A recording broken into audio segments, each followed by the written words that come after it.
Latest news updates కోసం ఇప్పుడే download చేసుకోండి media effects app. Welcome to media effects.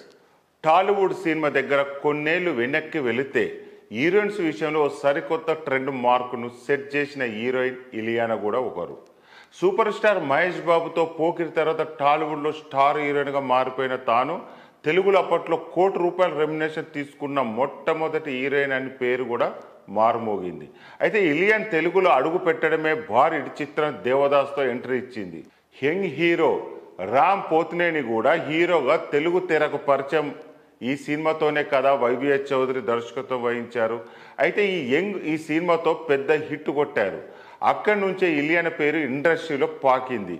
అయితే నిజానికి ఇలియానా తెలుగులో చేయాల్సిన మొదటి సినిమా ఇది కాదట. దీనికి ముందు యంగ్ హీరో నితిన్తో సినిమాని ఆమె చేయాల్సి ఉందంట. దర్శకుడు తేజ నితిన్ కాంబినేషన్లో వచ్చిన ధైర్యం సినిమాతో ఆమె టాలీవుడ్లో పరిచయం కావాల్సి ఉందంట. ఆ సినిమాకు ఆడిషన్స్ కూడా ఇచ్చి 3 నెలలు అలా డేట్స్ కూడా ఇచ్చిందంట. కానీ పలు కారణాల చేత ఇలియాని తప్పుకోవాల్సి వచ్చింది. అయితే ధైర్యం సినిమా 2005లో రాగా దేవదాస్ సినిమా 2006లో వచ్చింది. ఇక హిట్ తర్వాత పోకిరి, ఆ తర్వాత ఇలియానా ఏ రేంజ్ స్టార్టప్ తెచ్చుకుందో ప్రత్యేక చెప్పాల్సిన పని లేదు.